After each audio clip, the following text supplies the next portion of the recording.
Magandang umaga. Narito ang mga balita mula sa iba't ibang panig ng mundo. Ito ang Eagle News International Filipino Edition. Ngayon ay Biyernes, Oktubre 9, 2020. Sa ating headlines.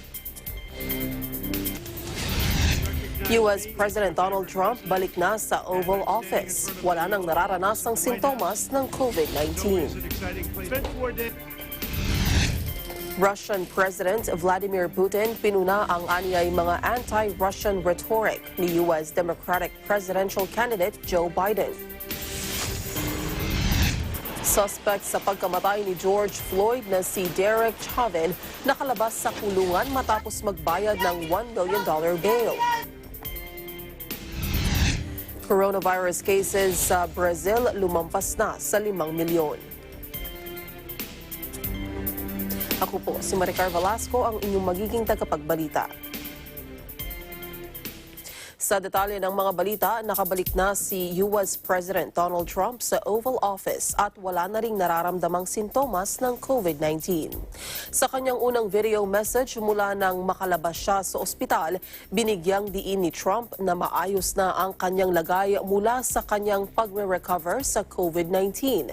Ipinangako rin niya na magiging libre sa lahat ng mga mamamayan ng Amerika ang gamot na ibinigay sa kanya laban sa COVID-19. Ayon sa isang White House office, pumasok si Trump sa office mula sa Rose Garden para maiwasang maglakad sa hallways ng White House. Limitado rin ang access sa Oval Office.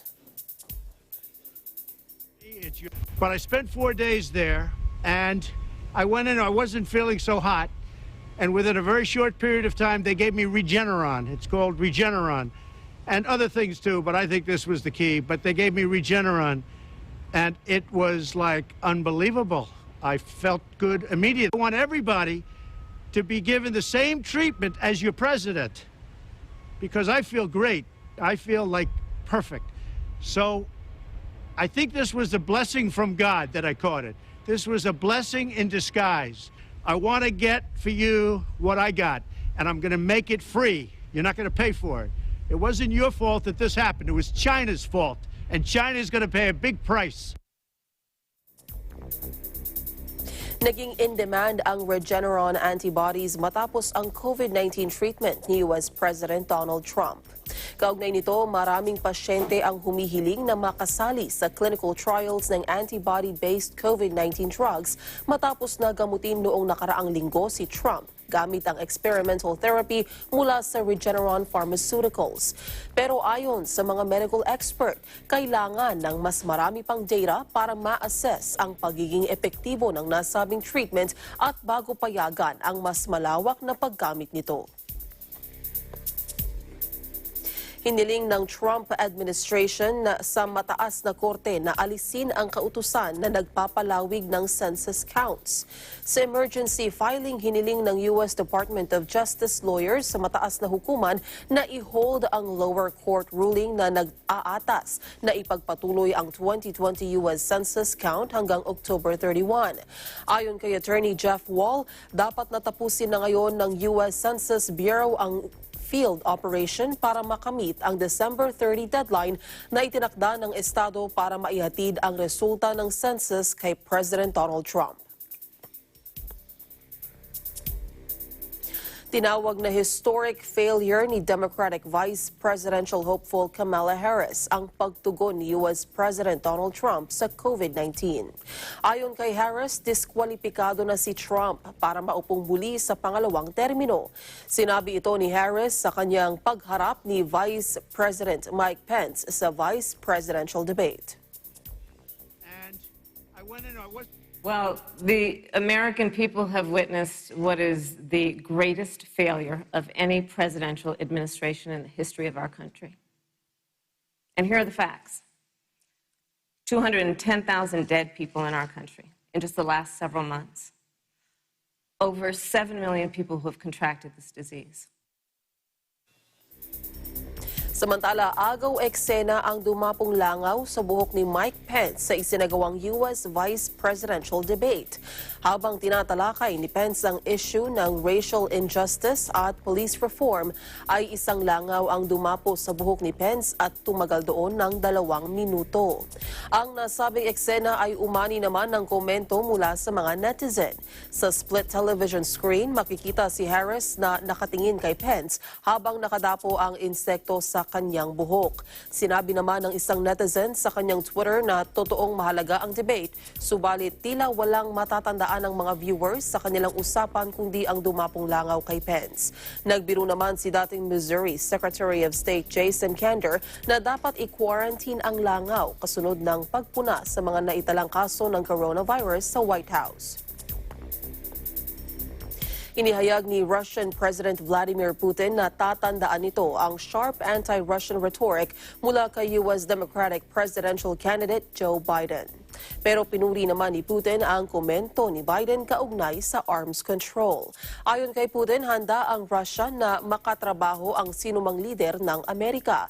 Pinuri rin niya ang hangarin ni Republican incumbent Donald Trump na magkaroon ng mas matatag na ugnayan sa Moscow.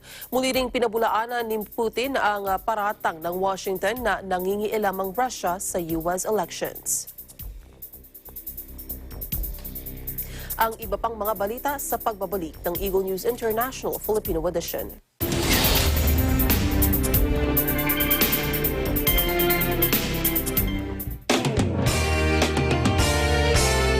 Hi, I'm Mia Pangyarihan at samahan niyo kami dito sa Tagisan ng Galing Part 2.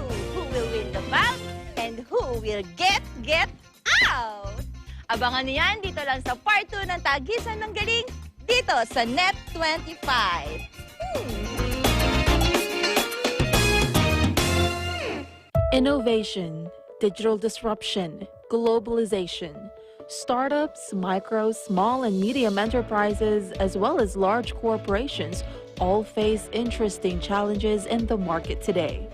Peek into the world of exciting opportunities and partnerships to drive growth with the latest business news and information. We are open for business.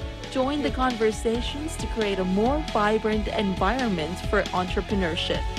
Catch Open for Business every Saturday from 5 to 6 p.m. Open for Business, from vision to action.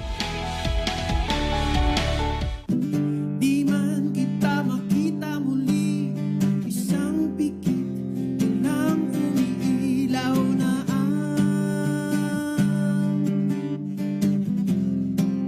Ito po si Gian Magdangal.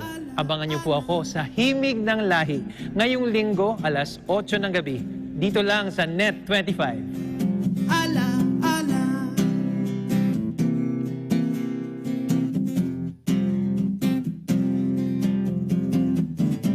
Makulay na bahaghari.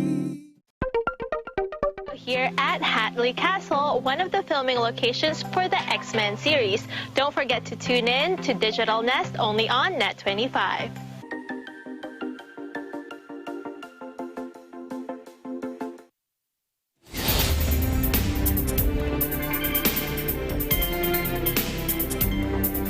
Nagbabala si U.S. National Security Advisor Robert O'Brien sa China laban sa anumang pagtatangka na muling makuha ng puwersahan ang Taiwan. Sa isang event sa University of Nevada sa Las Vegas, sinabi ng opisyal na ang China ay sangkot sa massive naval buildup. Isinagot din ni O'Brien na mayroong long-standing U.S. policy na strategic ambiguity sa tanong kung manghihimasok ang Amerika para maprotektahan ang Taiwan. Ang Amerika ay inoobliga ng batas na magkaloob sa Taiwan ng mga paraan para maipagtanggol ang sarili nito. Ihihinto muna ng Facebook ang political o social issue ads pagkatapos ng US election sa November 3. Ayon sa Facebook, ito ay para mabawasan ang tsansa na magkaroon ng pagkalito o pang-aabuso. Anila sakaling may kandidato o partido ang magdeklara ng premature victory, ay magdaragdag sila ng mga specific na impormasyon sa notifications na nagsasabing ongoing pa ang pagbibilang ng boto at wala pang idinedeklarang nanalo. Ang Facebook at iba pang social networks ay naghihigpit ng kanilang mga panuntunan na may kaugnayan sa post-election scenarios. Nakalaya na mula sa bilangguan ang dating US police officer na sinampahan ng kaso kaugnay sa pagpatay sa black man na si George Floyd. Batay sa court records, aabot sa $1 million ang inilagak na piyansa ni Derek Chauvin para makalaya. Si Chauvin ay sinibak na sa kanyang trabaho at hinihintay na lamang ngayon ang trial para sa mga kasong second-degree murder at manslaughter na inaasahang magsisimula sa March 2021. Mula noong Mayo ay nakakulong si Chauvin sa maximum security prison sa Oak Park Heights sa Minnesota bago makapaghain ng piyansa. Ang pagkamatay ni Floyd ay nagdulot ng global protest at panawagan na magkaroon ng police reform. Oobligahin na ng Australia ang foreign partners ng existing residents na maipasa ang English language test bago makakuha ng permanent visa. Ang kontrobersyal na immigration requirement kung mapagtitibay ng parlamento ay ipatutupad na sa kalagitnaan ng 2021. Kailangan ding patunayan ng mga partner ng mga aplikante ang level ng English proficiency. Ang sinumang mag-a-apply ng Australian citizenship ay kailangan ding makapasa sa English test. Tinawag ng mga kritiko ang nasabing hakbang bilang discriminatory. Pero ayon sa gobyerno ng Australia, makatutulong ito para sa pagtatatag ng social cohesion. Ang English proficiency at kasalukuyan ng requirements sa ilang work at study visas. Muling ipinagpatuloy nitong Miyerkules sa London ang negosasyon sa pagitan ng EU at Britanya kaugnay sa kanilang post-Brexit relationship.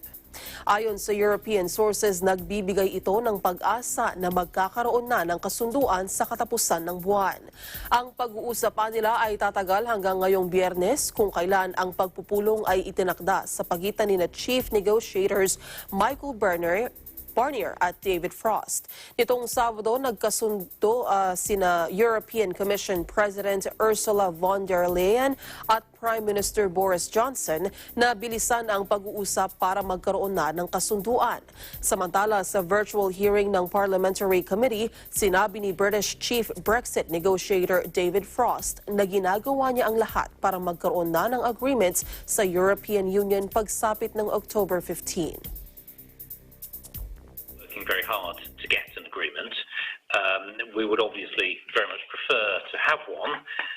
That's best for both sides. But obviously, if we can't reach an agreement, we'll be content to trade on Australia terms, as we say, and believe we'll prosper very much if we do so. But we are working very hard to try to get there. It's obviously very important, and I'm sure we'll talk about this, to bring certainty to our many stakeholders about what is going to happen at the end of the year and at what terms. My job is just to work as hard as we can over the next 2 weeks to see if we can get an agreement in place by the 15th.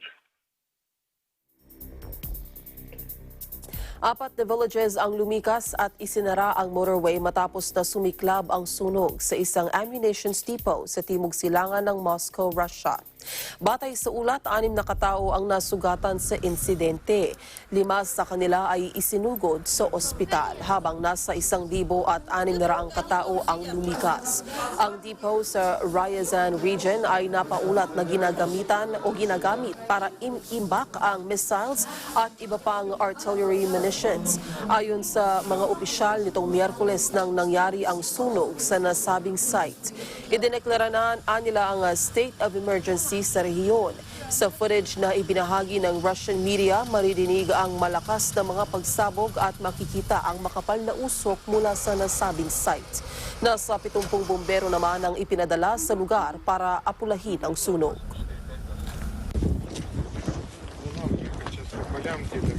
Ситуация сложная пока еще до сих пор, потому что непонятно, сколько времени еще будут продолжать детонировать боеприпасы. Но, тем не менее, ситуация в плане эвакуации населения, в плане безопасности людей, самое главное, она под контролем.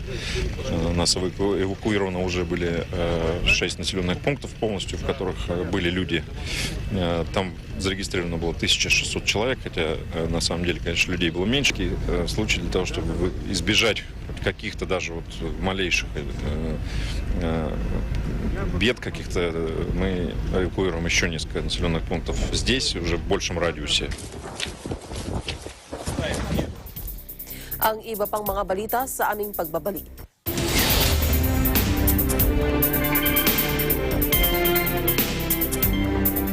Isa ka sa pinakamagaling na singer sa buong Pilipinas. Tumaas ulit ng note without even breathing.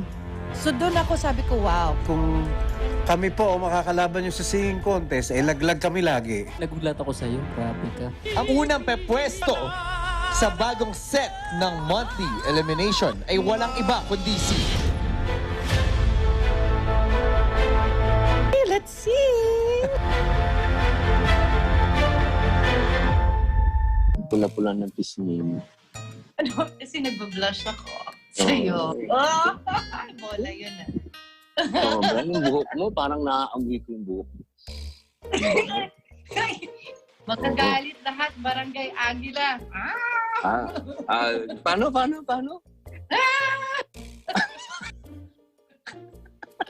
Bakit ganun? Nananakot ka na, maganda ka pa rin. Ay, nako!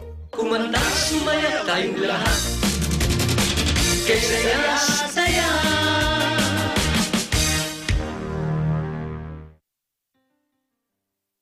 Malalayong lugar ang kanilang narating para maghanap buhay. Tulungan ang pamilyang iniwan sa sariling bayan. Yan ang ating mga overseas Filipino worker. Pero dahil sa di pangkaraniwang pangyayaring hatid ay krisis, may ilan sa kanilang nagpasyang umuwi. Pinagyaman ang sariling lupain, nagtayo ng negosyo na kasama sa puhunan ang sipag at tiyaga. Ang mga OFW, maraming sakripisyo, ninanais maging kapaki-pakinabang maging sa kanilang pagbabalik bansa. Sapagkat ang ating mga bagong bayani, Pilipino pa rin sa puso at damdamin.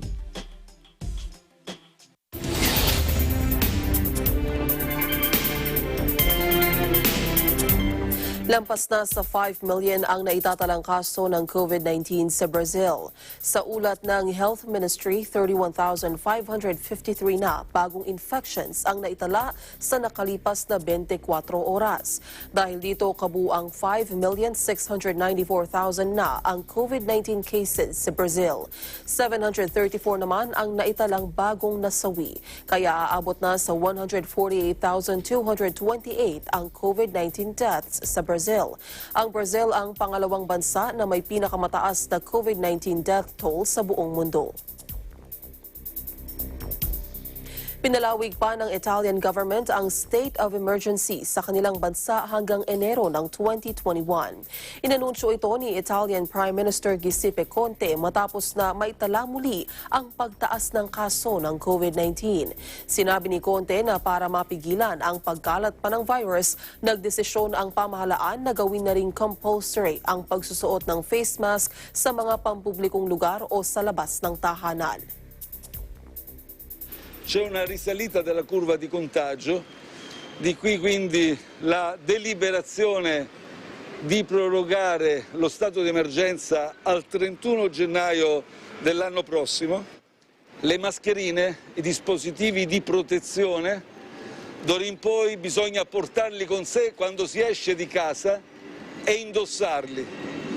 Indossarli in ogni caso a meno che non ci si trovi in una situazione di continuativo isolamento.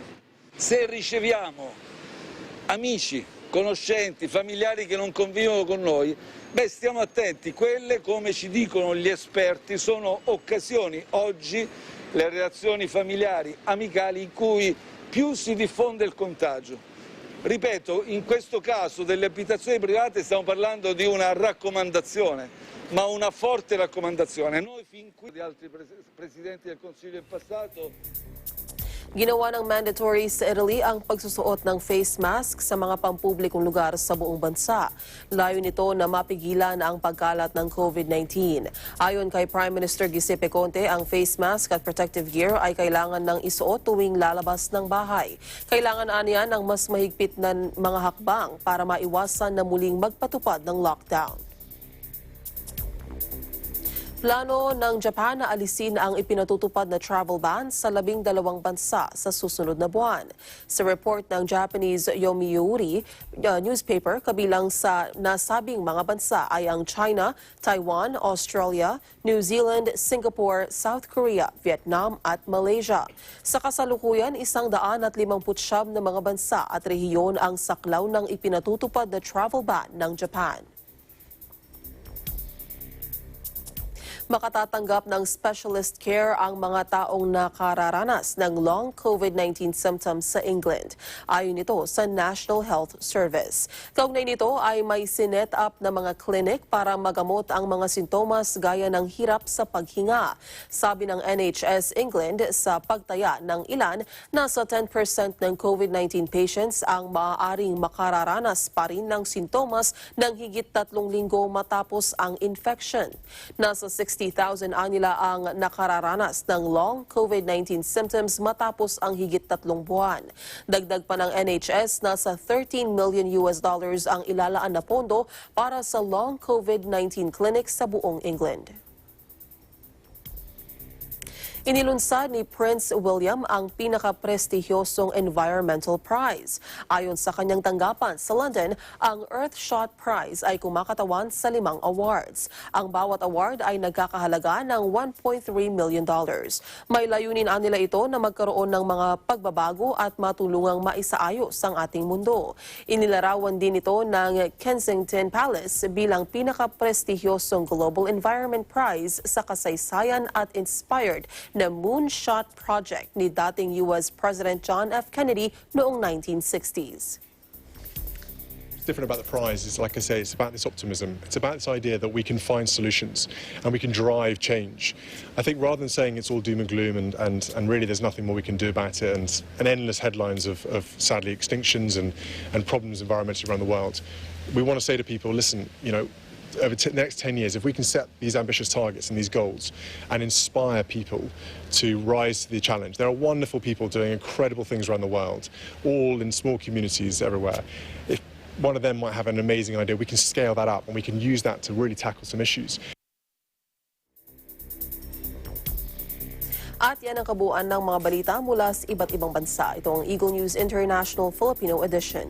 Sa pangalan ng mga bumubuo sa Eagle News Service, ako po si Maricar Velasco and we live in interesting times.